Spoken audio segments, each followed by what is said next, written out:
ఏమ్మా లక్ష్మి, బాబాయ్ ఇవాళ ఏం కూరలు ఇస్తున్నావు?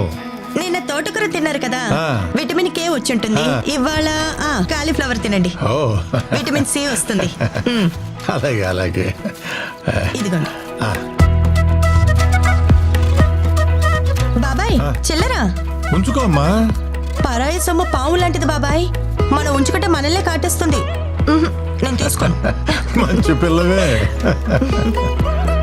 ఏంటి కేవైసీ అప్డేట్ చేయాలా? ఆధారు పాన్ ఎంటర్ చేసి మీకు ఓటీపీ సబ్మిట్ చేయాలి, అంతే కదా? మీరు లింక్ పంపించండి, చేసేద్దాం. ఫ్రెష్ కూరగాయలు ఏమున్నాయి?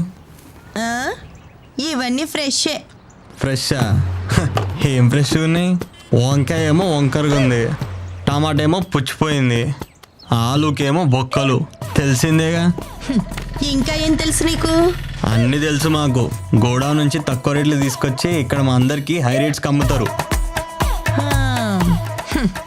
ఇన్ని తెలిసిన నీకు బ్యాంక్ వాళ్ళు కేవైసీ అప్డేట్ చేయడానికి ఎలాంటి లింకు పంపరని తెలీదా?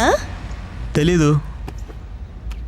అలా అప్డేట్ చేయాలంటే నేరుగా బ్యాంక్ వెళ్ళి అప్డేట్ చేయాలని తెలీదా? తెలీదు. Debit card credit card information ఎవరికి పడితే వాళ్ళకి ఇవ్వకూడదని తెలీదా? తెలీదు. అలా చేస్తే నీ ఖాతా ఖాళీ అవుతుందని తెలీదా? తెలీదు. బేరాల అడ్డం అయితే తెలుసు కానీ సైబర్ కేటగాళ్ళ చేతుల్లో మోసపోకూడదని తెలీదా? తెలీదు. కేవైసీ లింక్ మీద క్లిక్ చేసుంటే నా ఖాతా అంతా ఖాళీ అయిపోద్దని తెలిసింది.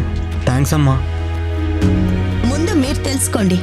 తెలియని నెంబర్స్ నుండి కాల్స్ కానీ మెసేజెస్ కానీ వస్తే వాటి మీద క్లిక్ చేయకండి, వెంటనే డిలీట్ చేసేయండి.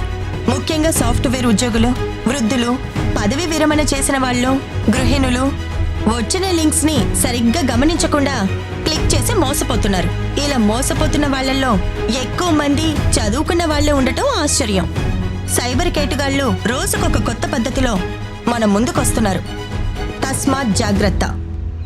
ఇటువంటి సైబర్ మోసగాళ్ళని అరికట్టడానికి 1-9-3-0కి కాల్ చేయండి.